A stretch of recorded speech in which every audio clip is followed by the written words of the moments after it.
we have a question about the death of a celebrity.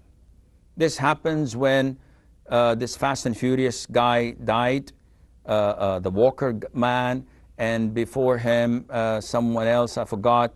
And then we have now Nelson Mandela. Now these are all celebrities, famous, they have done good things in their lives, and they are looked at and praised by so many people.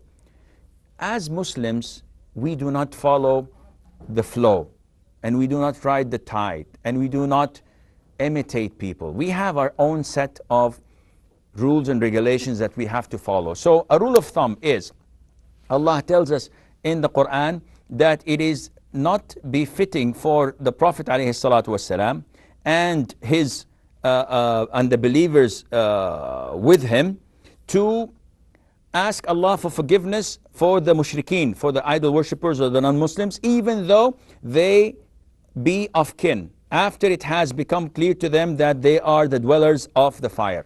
So it is not permissible for someone to ask for forgiveness to a person who died as a non-Muslim.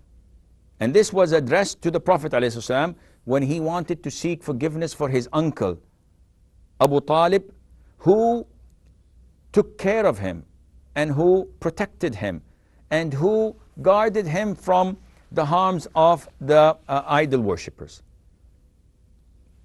Even though Allah Azza wa Jal did not allow him to seek forgiveness for his uncle Abu Talib.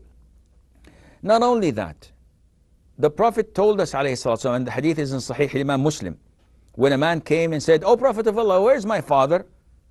And the Prophet, being revealed to from Allah, told him, "Your father is in hell."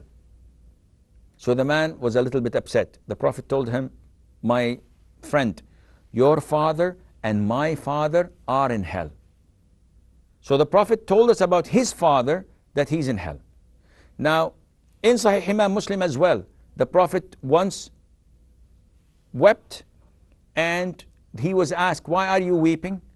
So he said, "I asked Allah Azza wa Jal to seek forgiveness for my mother, and he forbade me from doing that." Which means that she is in hell and Allah does not allow him to ask for forgiveness. And I asked her to visit her grave and he granted me that, so now I can go and visit her grave. Now, people would not swallow this well, though it is in the most authentic book after the Quran, which is Sahih Bukhari and Sahih Imam Muslim. And generally speaking, it's the Sufis who do not accept this, and they fabricate and they make lies about the Prophet ﷺ when they give hadiths and say that Allah gave life to them, so they accepted Islam and they died once again. All of these are fabricated and lies. There's no hadith as such. But having said that, by Allah, I and all the scholars of Islam would wish that we would sacrifice our own fathers and mothers for the sake that Allah would grant the father and the mother of the Prophet ﷺ Islam and make him pleased with that. We would do anything in our possession so that Allah Azza wa Jal would please the Prophet ﷺ with his father and mother. But this is not to us. Now people who have their own personal vendetta would come and say, Wahhabi Sheikh, super Salafi or Salafi or whatever. Why? They try to label us so that they would think that they would gain more and more followers where they can eat from them when they give them the money. Unfortunately, this is the case. We go out of our way to follow the sunnah of the Prophet ﷺ, to teach it to the people, to implement it in our lives, in our families, in our neighbors. We love the Prophet ﷺ, but when it comes to what he has himself said, that his father and his mother are in hell, what do you want me to do? Allah tells us in the Quran about Ibrahim, the Khalil of Rahman, his father is in hell. Are you going to say now, yeah, but there's somewhere that Allah gave him back to life and then he accepted Islam and he died again?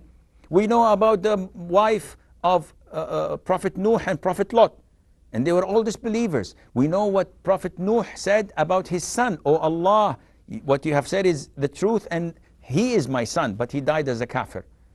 So Allah Azza wa Jal forbade him from asking mercy to him because he is a bad deed. He's bad news. And Nuh immediately repented to Allah Azza wa Jal and sought Allah's forgiveness. So, in short, those who died non-Muslims, we consider them to be kafir, disbelievers. Now, generally speaking, they're in hell. But when it comes to specific people, to Nelson Mandela, or to George Walker, whatever his name is, or Princess Diana, can we say that they are in hell? And the answer is no. This is Allah's hands.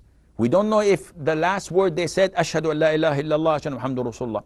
We don't know if they had things to block them from accepting Islam that are justifiable at the sight of Allah Azza wa Jal. However, generally speaking, we say they are kafir. We don't participate in their burial. We don't say rest in peace. We do not ask Allah for forgiveness and mercy for them at all. Likewise, and this is a very important issue, we say that all Muslims who die will go to paradise. But I know that this cousin of mine, his name is Abdullah, he died yesterday. Would I say he's in Jannah? Never. A person who dies in Syria or in fighting in the battlefield with the disbelievers, would I say he's a martyr and he's in heaven? Never. No one can say a person is in hell or a person in heaven, specifically naming them. But in totality, disbelievers are in hell, believers are in heaven, and it's all at the hands of Allah, and Allah Azza wa Jal knows best. And this doesn't mean that the man was not great while he was alive and he did not do good things. He did wonderful things, but still, when it comes to asking Allah forgiveness or for mercy or saying that he will be in paradise or so, we do not know that he was a Muslim, and hence we label him and describe him as a disbeliever. This is all the time we have. Until we meet next time, fi amanillah.